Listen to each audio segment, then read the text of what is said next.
Ele é a imagem do Deus invisível. Ele é Senhor sobre a criação,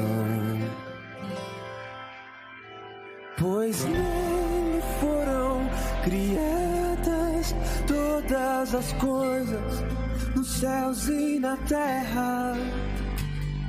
Sejam tronos, soberanias, poderes ou autoridade, Ele é antes de tudo e a todos sustenta pela palavra, pois foi do agrado de Deus que em tudo Ele tenha supremacia.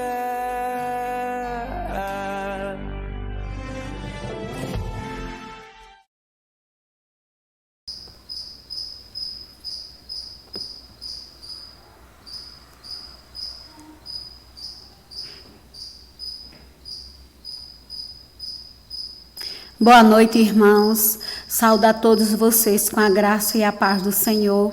Vamos, nesta noite, juntos, adorar o nome do Senhor através do estudo da palavra. E, neste momento, eu convido a todos que estão aí, na acomodação da sua casa, da sua sala, para juntos nós orarmos, pedindo a Deus por mais um trabalho nesta noite. Senhor, nosso Deus e nosso Pai, muito obrigado, ó Deus, pela oportunidade de estarmos aqui como igreja, unidos, ó Deus, e reunidos em Teu nome, Senhor. Ó meu Pai, toma, ó Deus, o estudo da Tua palavra nesta noite. Toma também os louvores, ó Deus, a direção. Abençoa Teus filhos, ó Deus. Abençoa também a minha vida, Senhor. E que o Senhor possa estar nos usando, Senhor, para a glória do Teu nome, Senhor. Então, continua conosco na direção do mesmo e nos capacita, Senhor, na direção desse culto. Em nome de Jesus, amém. Irmãos, convido aos amados irmãos para abrir vossas Bíblias no livro de Colossenses, capítulo 4, a partir do versículo 1 até o 9. Colossenses, capítulo 4, a partir do versículo 1 até o 9. Senhores, tratai os servos com justiça e com equidade, certos de que também vos tendes Senhor no céu. Perseverai na oração, vigiando com ações de graças. Suplicai ao mesmo tempo também por nós, para que Deus nos abra a porta à palavra, a fim de falarmos do mistério de Cristo, pelo qual também estou algemado, para que eu o manifeste como devo fazer. Portai-vos com sabedoria para com os que são de fora. Aproveitai as oportunidades. A vossa palavra seja sempre agradável, temperada com sal, para saberdes como deveis responder a cada um. Quanto à minha situação, Tíquico, irmão amado e fiel ministro e conservo no Senhor, de tudo vos informará. Eu vos envio com o expresso propósito de vos dar conhecimento da nossa situação e de alentar o vosso coração. Em sua companhia vos envio Onésimo, o fiel e amado irmão, que é do vosso meio. Eles vos farão saber tudo o que por aqui ocorre. Amém. Então, essa foi a leitura da palavra que nós acabamos de ler. E então vamos estar assim, orando pela palavra de Deus, pelo nosso alimento espiritual. Senhor, nosso Deus e nosso Pai, mais uma vez estamos na Tua presença, para te agradecer, ó Deus, pela porção lida da tua palavra. Toma, ó Deus, essas palavras nas tuas mãos, Senhor, e que o Senhor nesta noite venha falar ao nosso coração, Senhor, e venha, ó Deus, nos alimentar com a tua palavra, Senhor. Abençoa cada irmão que já se encontra aí em sua casa, nos assistindo, ó Deus, e também ouvindo a tua palavra. Abençoa cada lar, Senhor, e visita aqueles que estão enfermos, ó Deus. Ó Pai, em nome de Jesus, nós te agradecemos, ó Deus, pela tua palavra, em nome de Jesus. Amém.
Graça e paz, irmãos. Deus abençoe. Boa noite para vocês que estão aí em casa assistindo esse estudo. Que a graça do Senhor continue sobre a vida de cada um de vocês. Estamos felizes por estarmos aqui essa noite, participando desse estudo, fazendo esse estudo juntamente com o louvor. Que nessa noite o Senhor possa falar contigo. Estamos gratos ao Senhor por mais uma semana que Ele nos concede. A pandemia continua, a enfermidade continua imposta, alcançando tantas pessoas ainda, infelizmente, e nós estamos aqui, graças a Deus. Isso é motivo de sobra para louvarmos o Senhor. Eu queria convidar os irmãos para abrir suas Bíblias, lá em Colossenses capítulo 4, a partir do versículo 10, essa saudação final de Paulo, essas saudações finais de Paulo, que geralmente ele faz nas suas cartas. E Colossenses não foi diferente. Paulo aqui vai citar o nome de algumas pessoas que faziam parte do seu ministério, que eram seus ajudadores. Como ele mesmo disse, eu estou algemado, mas a palavra de Deus não está. E Paulo contava com esse círculo de amizade, de companheiros de ministério, que muito o ajudava e também fazia com que a palavra de Deus continuasse circulando, independente dele estar preso. E aí essas são as últimas palavras de Paulo nessa carta, sua despedida, porque fazia parte do estilo paulino terminar suas cartas com uma saudação, ou com saudações a pessoas. E aí no capítulo 4, versículo do 10 ao 18, ele vai fazer isso. E aí eu queria lhe convidar, hoje nós vamos ver algumas coisas nesses versículos, do 2 ao 9, depois alguns versículos seguintes. Então, Colossenses 4, do 10 ao 18, o apóstolo Paulo diz assim: Saúdo-vos Aristarco, prisioneiro comigo, e Marcos, primo de Barnabé, sobre quem recebeste instruções, se ele for ter convosco, acolhei-o. E Jesus, conhecido por justo, os quais são os únicos da circuncisão, que cooperam pessoalmente comigo, pelo reino de Deus. Eles têm sido meu lenitivo, eles têm sido meu alívio. Saudai-vos Epáfras, que é dentre vós servo de Cristo Jesus, o qual se esforça sobremaneira continuamente para vós nas orações, para que vos conserveis perfeitos e plenamente convictos de toda a vontade de Deus. E dele dou testemunho de que muito se preocupa por vós, Pedro de Laodiceia e Pedro de Areópolis. Saudai-vos Lucas, o médico amado, e também Demas. Saudai o irmão de Laodiceia e Ninfa, a igreja que se hospeda em sua casa. E uma vez lida essa epístola perante vós, providenciai para que seja também lida na igreja de Laodicenses. E de Laodiceia, lede igualmente perante vós. Também dizeis a Arquipo, atenta para o ministério que recebeste do Senhor, para o cumprires. A saudação é de próprio punho. Paulo, lembrai-vos das minhas algemas, graça seja convosco. Senhor, muito obrigado pela tua palavra. Muito obrigado por essa carta que temos nas mãos, a carta aos Colossenses. Essa carta tão rica, como já vimos nesses últimos estudos, tão importante para os nossos dias. E nós queremos te pedir que nessa noite o Senhor fale conosco, através do que podemos extrair desse capítulo 4, do aprendizado, das orientações finais que o apóstolo Paulo nos dá. Deu naqueles dias à igreja de Colossos e também dá a nós hoje, como igreja. Nós queremos te pedir, ó Deus, que o Senhor continue nos fortalecer, nos animar, nos ajudar nessa caminhada que começou quando aceitamos Jesus e só terminará quando Jesus voltar, ou se nós morrermos. Então nos ajuda nesses dias tão difíceis, nesses dias de distanciamento, eu diria que nesses dias de esfriamento, o Senhor nos ajude. Então fala conosco, Senhor, somos totalmente carentes de ouvir a Tua voz. Somos totalmente necessitados de ouvir o Teu falar. Então nos ajuda, Deus, no nome de Jesus. Amém. Então o apóstolo Paulo, ele vai fazer essas considerações final, ele vai dando as suas últimas palavras de orientação à igreja, e ele vai tratar de alguns assuntos práticos, né, como ele já tinha tratado em outros capítulos, mas esse capítulo 4 é um capítulo direcionado. Paulo vai falar de 4 coisas muito importantes para a vida cristã, para nós que somos crentes. Nós temos que entender que o apóstolo Paulo ele está preso, ele está algemado, ele está no corredor da morte.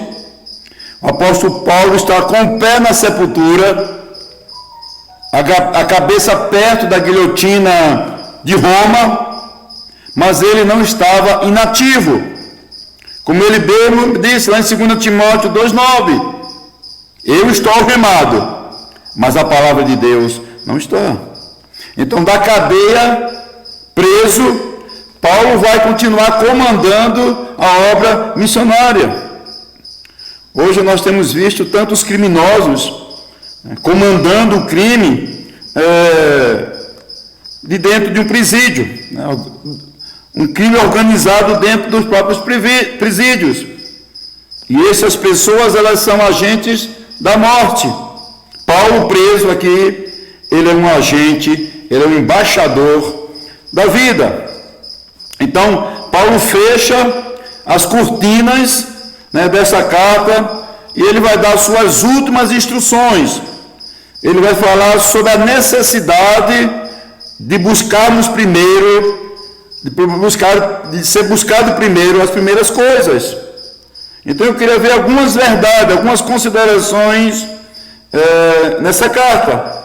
E ele vai falar isso do versículo 2 ao versículo 4 da carta de Paulo aos Colossenses. Ele vai tratar dessa questão. Ele vai dizer: perseverai na oração, vigiando com ações de graça, suplicar ao mesmo tempo também por nós, para que Deus nos abra a porta da palavra, a fim de falarmos do mistério de Cristo, pelo qual também estou algemado, para que eu o manifeste como devo fazer. Então Paulo vai nos dizer que devemos buscar primeiro as coisas mais importantes, porque hoje nós vivemos dentro de uma sociedade que há uma inversão de valores. As pessoas se esquecem de Deus, ou se esqueceram de Deus. As pessoas têm usado as pessoas e têm amado as coisas. E Paulo vai dar ordem a essa questão. Paulo vai dizer que nós devemos primeiro adorar a Deus, amar as pessoas e usar as coisas. Porque a palavra de Deus, ela sempre vai na contramão do que o mundo ensina, do que o mundo diz. Então, em primeiro lugar, Paulo vai dizer que nós precisamos buscar a primazia da oração, versículo 2 ao 4, como eu já li. A oração é o oxigênio da alma, o canal aberto da comunicação com Deus, a fonte da vida. Esses últimos dias, as pessoas têm questionado, as pessoas que são cristãs, que ainda não vivem o contexto de igreja, com relação a essa pandemia, se seria um sinal da vinda de Cristo. E aí as pessoas às vezes estão preocupadas com isso, com essa doença, com essa enfermidade, com esse vírus que tem matado tantas pessoas pelo mundo afora. E aí elas acham que isso é um sinal da volta de Jesus. Mas nós temos que entender que o sinal real da volta de Jesus vai ser a apostasia. Paulo vai falar isso aos Tessalonicenses. Seria o distanciamento de Deus, o esfriamento da fé. Isso a gente precisa se preocupar. Isso precisa chamar-nos a atenção, como um sinal da volta de Jesus, o apostatar-se da fé. E eu fico me perguntando, será que nós não estamos nesses últimos dias, não por causa da pandemia simplesmente, mas por causa do esfriamento, do distanciamento que tantos crentes estão, que vivem uma vida longe de Deus, sem relacionamento, sem intimidade e sem busca. Um dos sinais da apostasia é a falta da oração. As pessoas não têm orado como devem, elas não têm buscado Deus como precisam, e isso deve preocupar o nosso coração. O esfriamento espiritual, a apostasia, é o sinal claro da volta de Jesus. Infelizmente, isso tem sido uma verdade para tantas pessoas, que não têm cultivado uma vida de oração. William Dixon, ele diz assim com relação à oração: a oração é o oxigênio da alma, a expressão mais importante da nova vida, daqueles que aceitaram Jesus. Ela é o meio pelo qual podemos obter para nós e para os outros a satisfação das necessidades, tanto físicas como espirituais.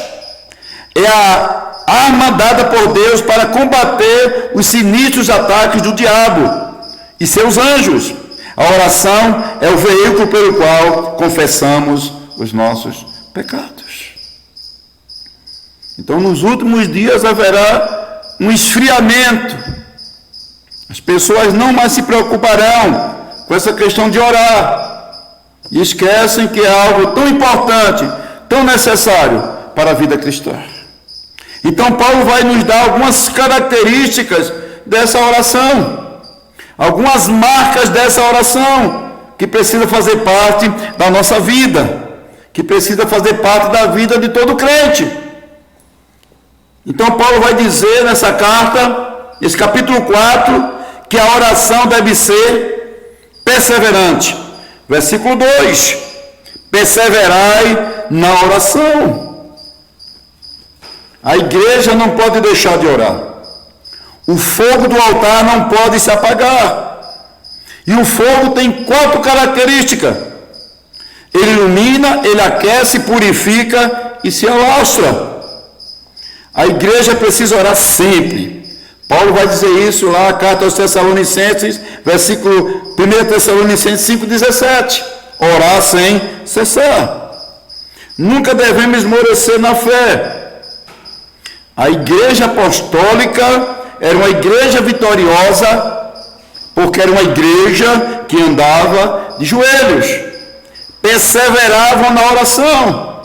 Mesmo quando Jesus disse para eles que o Espírito Santo seria derramado, eles continuaram perseverando na oração.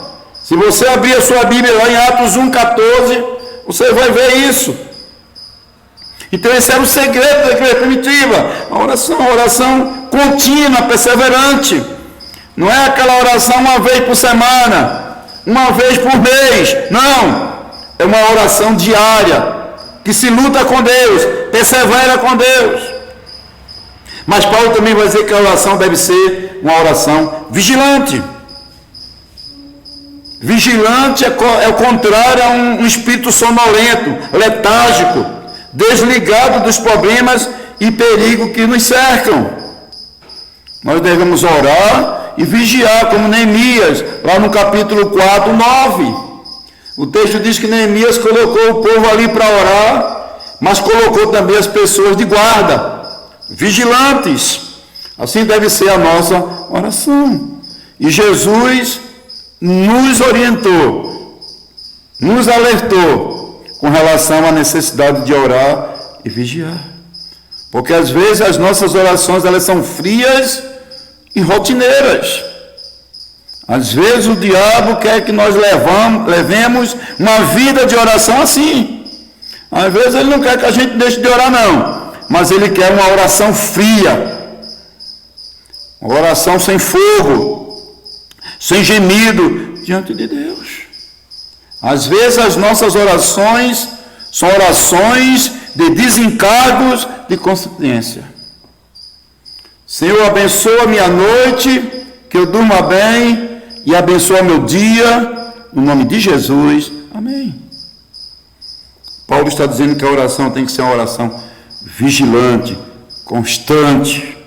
Mas Paulo também vai dizer que a oração deve ser uma oração de ações de graça. Versículo 4, 2c. Vigiando com ações de graça. Agradecimento, uma alma grata, faz parte da vida de um crente verdadeiro. Paulo está preso, algemado, mas está com o coração grato. Nada destrói uma vida de oração, nada destrói a vida de um cristão, do que uma vida de murmuração, uma vida de reclamação. Então o louvor precisa fazer parte da nossa vida, ações de graça. Quando nós louvamos a Deus, Ele desbarata os nossos problemas e os nossos inimigos. É a oração lá de Josafá, em 2 Crônicas 20, 22. O texto diz que Josafá começou a louvar a Deus.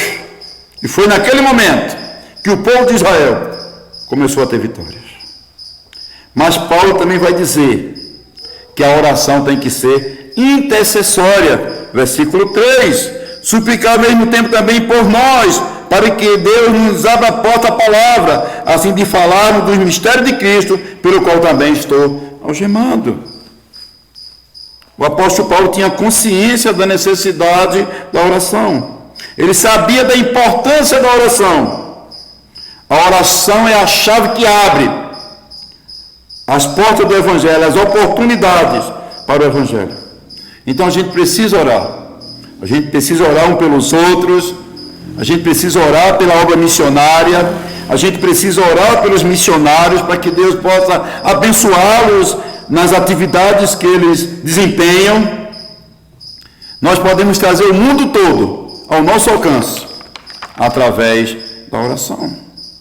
E Paulo vai dizer que a oração nos torna cooperadores da obra de Deus. Porque o apóstolo Paulo podia ter pedido um monte de coisa aqui. Ele poderia ter pedido para a igreja orar pela sua libertação. Paulo podia ter pedido aqui para que o julgamento lá de Roma fosse favorável a ele. Não. Mas Paulo vai pedir para que a igreja ore, para que as oportunidades dele pregar o Evangelho, dele levar até o fim aquele ministério que Deus colocou em suas mãos, pudesse acontecer. Então Paulo entendia a necessidade da oração, a carência que ele tinha de oração. Infelizmente, hoje tem faltado isso a tantos crentes. Como nós somos carentes, aqueles que estão à frente da obra, como são carentes da oração dos irmãos. Eu não estou aqui fazendo juízo de valores. Não estou fazendo essa minha palavra uma acusação. Não. Eu espero que os irmãos realmente orem. Que os irmãos invistam tempo em oração para o bem dos irmãos, para o bem da obra e para o bem daqueles que estão à frente. E Paulo tinha esse entendimento. Paulo sabia que a oração da igreja ia possibilitar e abrir a porta do coração daquelas pessoas, as quais estavam ao seu lado, estavam cercando Paulo. E nós vamos ver lá em Filipenses que isso aconteceu, que Paulo vai dizer assim: saudai-vos a guarda pretoriana. Os guardas romanos estavam se convertendo por causa da pregação do Evangelho e também pela intercessão da igreja. Infelizmente, irmãos, eu digo isso com tristeza, nós temos uma igreja que não ora. Eu estou falando de uma forma geral. Eu estou falando de uma forma total. Nós temos uma igreja que não ora. Por isso que nós não temos visto o sobrenatural de Deus. Nós não temos visto pessoas se converterem. nós não temos visto milagres acontecerem, porque nós não temos investido tempo na oração. A verdade é essa. Nós somos uma igreja que temos caminhado de pé. Nós precisamos ser uma igreja que caminha de joelhos. E Paulo entendeu isso. Paulo havia entendido isso. Por isso que suas últimas palavras à igreja de Colossos é o encorajamento, uma exortação para que aquela igreja continuasse investindo o tempo na oração. Mas também Paulo vai nos falar nessa carta, nas suas considerações finais, da supremacia da palavra de Deus. Versículo de 3 a 4. Então Paulo vai pedir que as portas se abram da prisão. Não para ele sair, mas que as portas da prisão do coração daqueles que estavam ali rodeando pudessem ser abertas. Paulo pede para que as portas do ministério, para que o ministério que Deus colocou em suas mãos, ou o mistério de Deus, e esse mistério de Deus envolvia o propósito de alcançar a salvação aos gentios. Então Paulo vai pedir que a igreja ore para que Deus o abençoe naquilo que o levou à prisão. Paulo está preso aqui por causa da mensagem que ele pregava. Paulo não está aqui preso porque era malfeitor, porque tinha feito alguma coisa errada. Não. Paulo está preso por causa da pregação do Evangelho. E Paulo não tinha nenhuma intenção de desistir desse ministério e de mudar a sua mensagem. Então Paulo pede para que a igreja ore, para que a porta do coração daquelas pessoas pudessem ser abertas e eles pudessem entender a mensagem da salvação que é em Cristo Jesus. Então Paulo faz ali da cadeia a sua igreja. Ele faz ali daquele lugar que ele está preso o seu púlpito para pregar a palavra àquelas pessoas.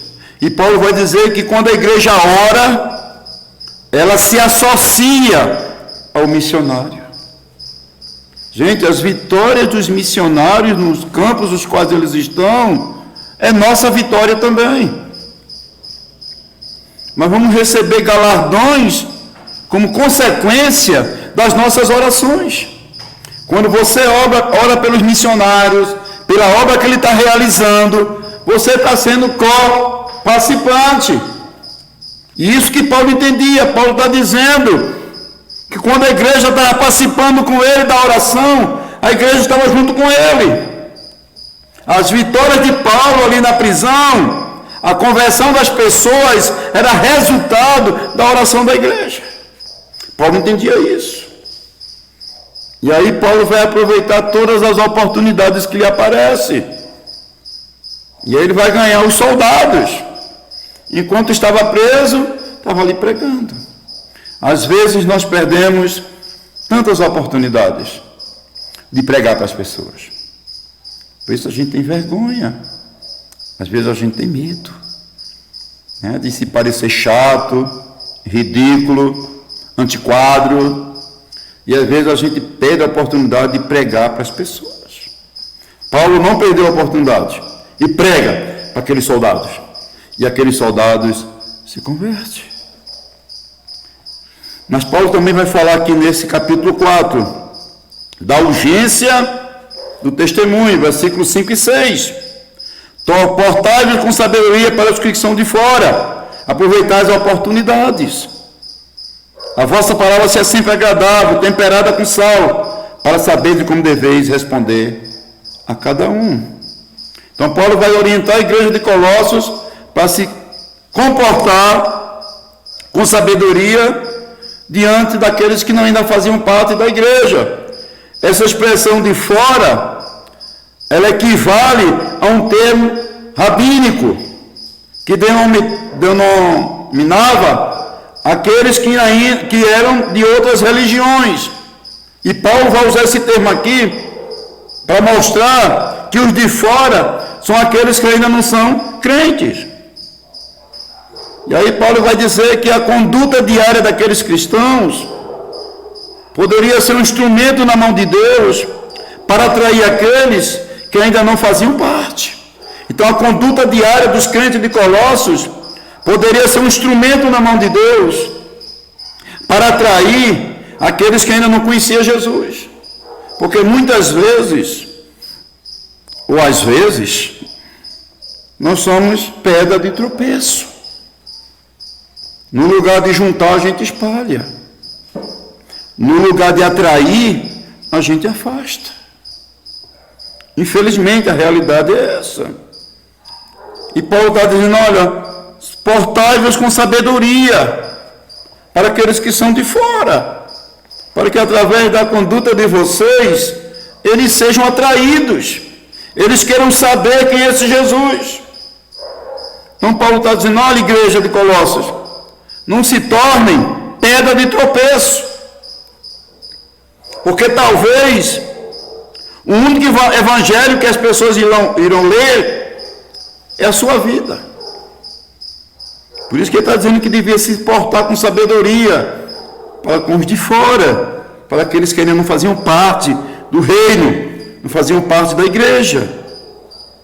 Mas Paulo também vai dizer no versículo 5 que nós devemos aproveitar as oportunidades.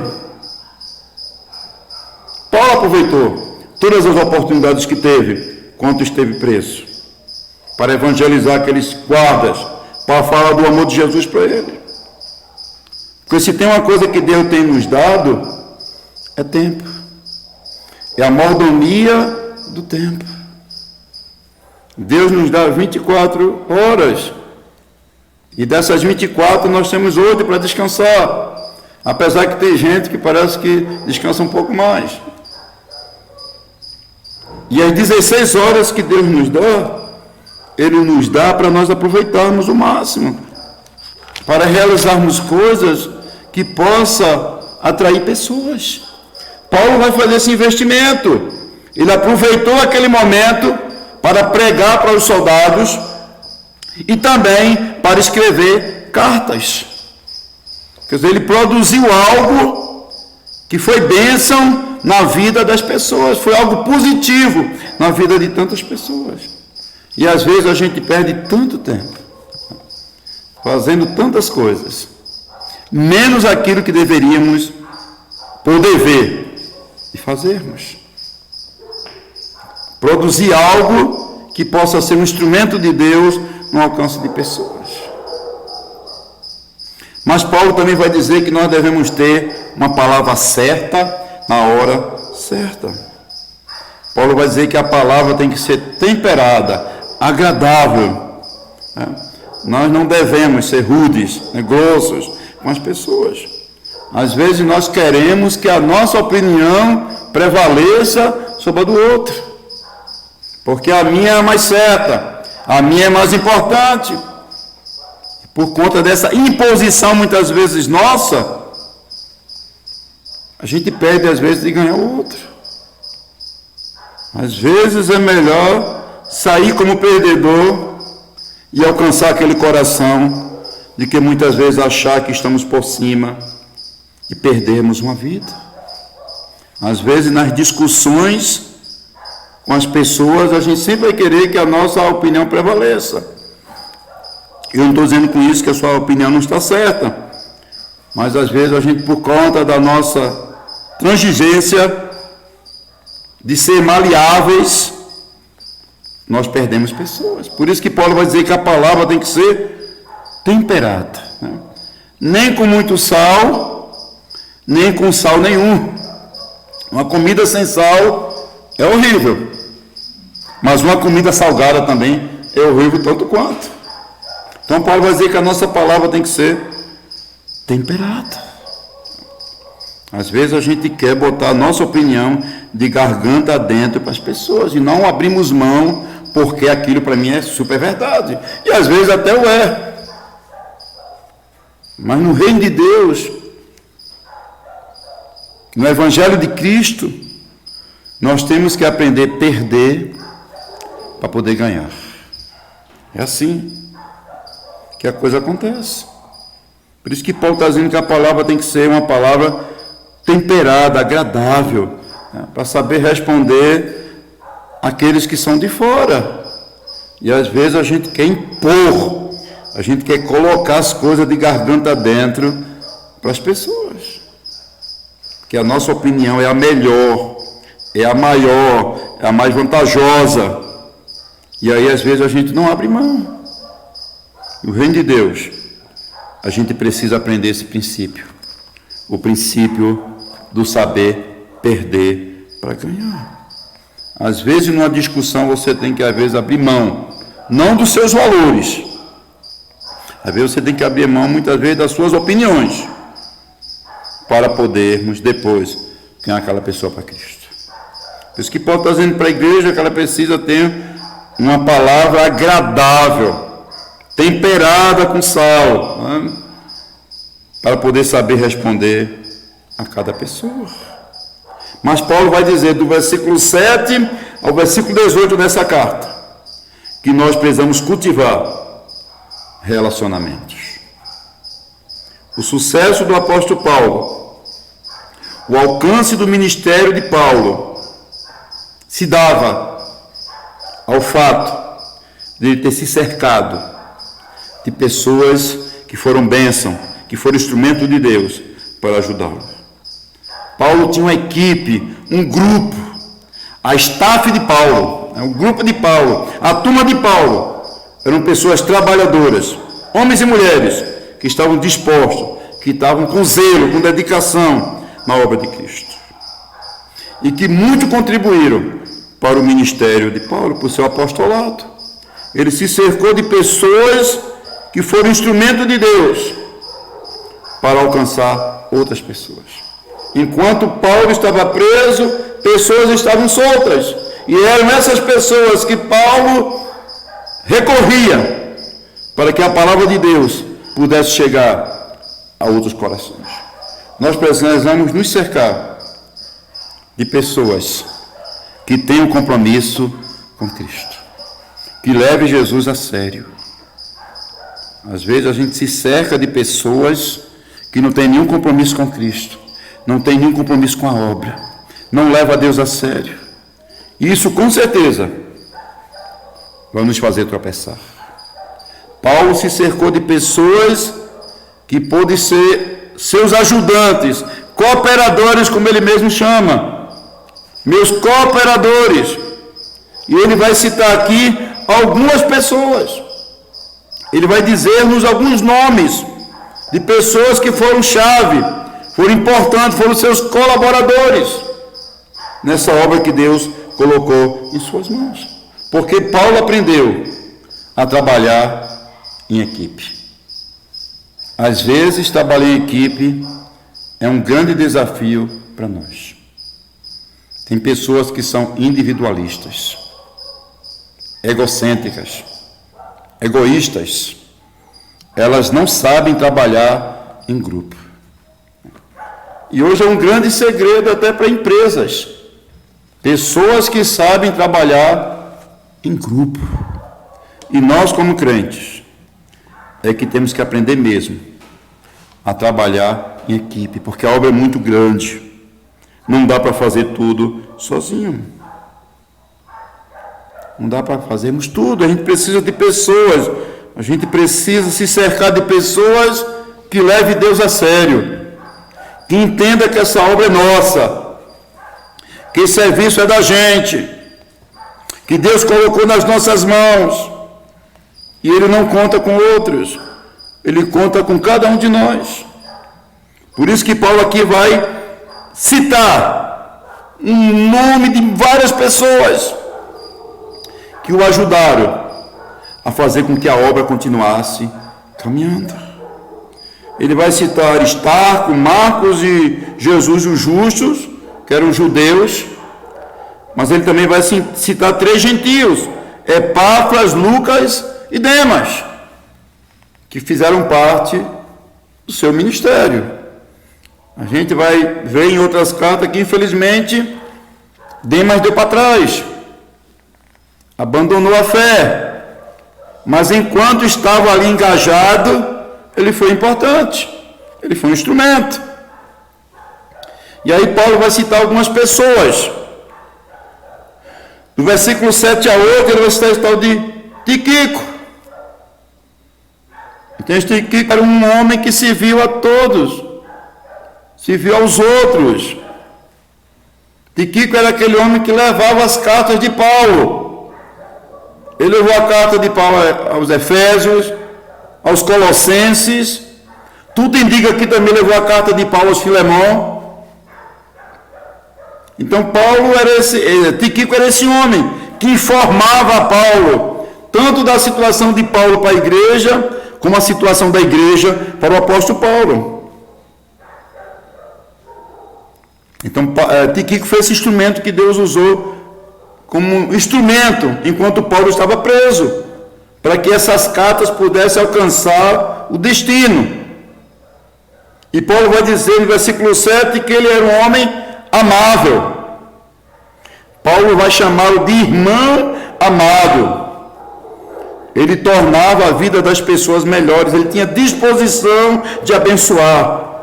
Era aquele que aliviava as tensões das pessoas.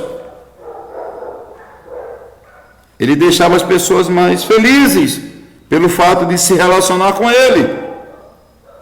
Ele também era um homem prestativo. Versículo 7 vai dizer isso. Ele era uma pessoa prestativa. Ele era um fiel ministro de Cristo. Era um diácono servidor. Ele não nasceu para ser servido. Tíquico nasceu para servir. A sua disposição era grande de servir ao reino de Deus e a servir as pessoas. Gente, Deus nos chamou para servir. Deus nos chamou para ser instrumento em suas mãos, para abençoar pessoas. Se você não tem sido um crente abençoador, tem alguma coisa errada. E esse Tíquico aquele era um homem abençoador. Ele era um homem que aprendeu a trabalhar em equipe. Tíquico não era apenas um servo, ele era também um conservo. Ele servia as outras pessoas. Ele tinha essa capacidade de servir aos outros. Muitas vezes nós gostamos de ser servidos. Nós gostamos de ser senhores. Mas Deus nos chamou para sermos servos. E que bom que na nossa caminhada cristã, no nosso ministério, a gente possa se cercar de tantos Tíquicos. Mas esse Tíquico também, Paulo vai dizer que ele era um consolador. Eu vos envio com expresso propósito de vos dar conhecimento da nossa situação e de alentar o vosso coração. Esse Tíquico era esse homem que levava essas informações, que consolava a igreja, também consolava o coração do apóstolo Paulo, quando trazia as informações que ele trazia eram um bálsamo à alma do apóstolo, como também era um bálsamo à alma da igreja. Então as ações de Tíquico eram terapêuticas. A língua de Tíquico era medicinal. Ele trazia cura à alma, ao coração das pessoas. Mas Paulo também vai falar aqui de Onésimo, no versículo 9. Ele vai dizer que Tíquico, juntamente com Onésimo, fiel amado irmão, que é do vosso meio, eles vos farão saber tudo o que por aqui ocorre. E a gente sabe que esse Onésimo era aquele escravo que fugiu. Estima-se que em Roma tinha 60 milhões de escravos. E Tíquico foge. Ele apronta lá com o seu senhor. Porque naqueles dias o escravo era considerado como um objeto. Ele é um objeto do seu senhor. E nessa fuga ele é preso. E pela obra da graça de Deus, ele vai se encontrar com Paulo na prisão. E aí Paulo prega para ele, para Onésimo, prega para esse escravo, e ele se converte. E agora Paulo devolve para o seu senhor, não mais como escravo, mas agora como irmão em Cristo. E é esse Onésimo, esse irmão amado. O nome Onésimo significa útil, aquele que é útil. E aí Paulo vai rogar para que Filemão o receba como alguém que seria útil, valioso para a obra missionária, para o reino de Deus. E esse Onésimo, ele se torna um colaborador de Paulo, um ajudador de Paulo. Deixa de ser um escravo rebelde e fugitivo e passa a ser um fiel e amado irmão. E aí Paulo vai continuar a lista que eu queria ver com vocês depois. O restante do grupo, da equipe que Paulo vai citar, que Paulo vai nos dizer que foram muito importantes no seu ministério. A partir do versículo 10 ao 17, ele vai citar uma série de nomes de pessoas que foram chave no seu ministério. E o que é que a gente pode aprender com esses homens? A gente vai ver isso na próxima semana. Mas eu queria só concluir dizendo que a marca da volta de Cristo não são as doenças, não são os terremotos, não são as fomes, isso também, mas a maior marca da volta de Jesus é a apostasia, é não querer saber da verdade, não querer ouvir a verdade, é não querer relacionamento com Deus, é não querer uma busca profunda e íntima com Deus, através da oração e da leitura da Bíblia. E queira Deus, eu esteja enganado, mas creio eu que essas coisas, infelizmente, têm acontecido no meio da igreja. As pessoas perderam a visão de Deus, elas perderam o amor pela palavra de Deus, elas perderam o interesse pelas coisas do reino. Ouvir um estudo, uma roda de oração é terrível para tantas pessoas. Digo e repito, eu quero estar enganadíssimo com relação a isso, mas creio eu que a apostasia está sendo implantada no meio da igreja de Cristo, porque o esfriamento espiritual é muito grande, o distanciamento da videira é muito grande. E aí como é que a gente pode produzir frutos se estamos fora da videira, estamos distante da videira? Somos galhos que foram arrancados da videira. E aí a nossa tendência é murchar, é morrermos espiritualmente. Que Deus nos livre disso. Que essa apostasia não chegue ao nosso coração. Que esse esfriamento espiritual não chegue no nosso coração. Que nós continuemos a amar Deus, a amar Sua palavra, a amar estar na igreja. Infelizmente, tantas pessoas, elas vêm para a igreja por obrigação e não por amor a Deus, infelizmente. Que Deus tenha misericórdia de nós, que Deus nos ajude. Vamos orar. Ó Senhor, tem misericórdia. Renova em nós, ó Deus, a alegria da oração, o desejo da leitura da palavra. Como podemos crescer espiritualmente, Deus, se não fizermos isso?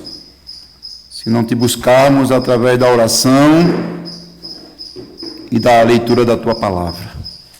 Como seremos crentes maduros, firmes, inabaláveis, constantes, abundantes, se temos deixado isso para depois? Temos deixado isso do lado. Ó Senhor, tem misericórdia de nós e nos renova, Senhor. Creio eu que não é essa pandemia que provocou isso. Essa pandemia só colocou para fora aquilo que já estava dentro de nós. Temos perdido a visão de Deus. Temos perdido a beleza do Evangelho, a alegria do servir ao Senhor. Ó Deus, tem misericórdia de nós. Que nessa noite nós possamos entender isso. No nome de Jesus. Amém. Nós já estamos chegando ao término. Eu queria só dar alguns avisos. Domingo teremos o nosso culto online ainda, mas a partir do dia 2 de agosto, nós estaremos já com nossos cultos presenciais, tanto na quinta como no domingo à noite. Por enquanto, não estaremos voltando ainda com a escola bíblica, porque nós entendemos que a escola bíblica tem algumas implicações, principalmente no nosso caso, porque nós temos aí como dinâmica esse café da manhã, mas vamos ter os cultos à noite.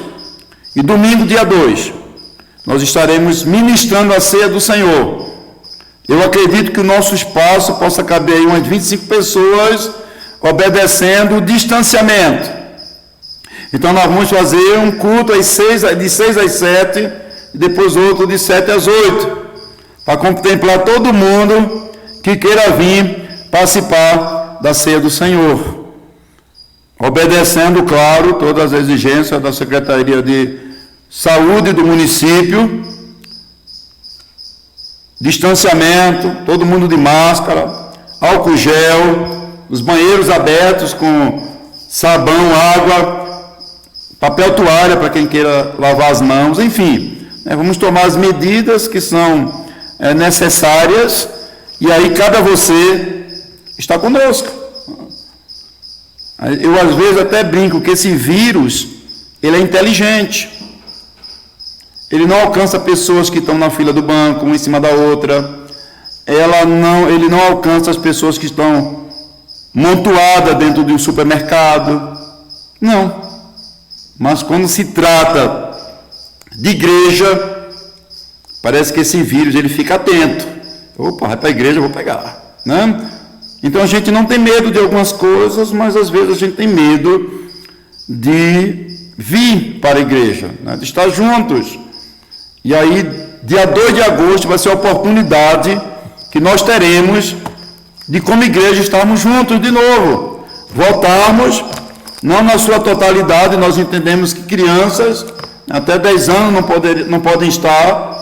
Nós entendemos que pessoas que estão no grupo de risco também não vão poder estar, porque é assim que é determinado, mas os outros podem vir sim, né, tomando todas as medidas necessárias, as quais estaremos tomando, né, o distanciamento de 2 metros, de um banco para o outro, usando álcool gel, álcool 70, para higienizar as mãos, enfim, todas as medidas que são necessárias, e assim é colocado para nós pela Secretaria de Saúde.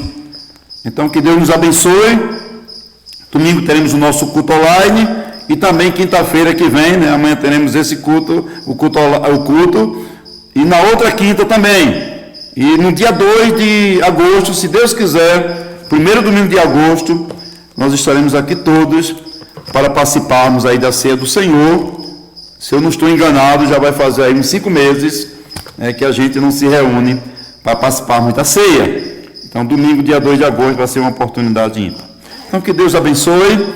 Eu queria agradecer a Adriana pela direção, ao grupo Louvor, pelo desafio que tiveram para louvar hoje, nesse culto, nesse estudo, ao nosso irmão Érico, a missionária Luda, que também está conosco.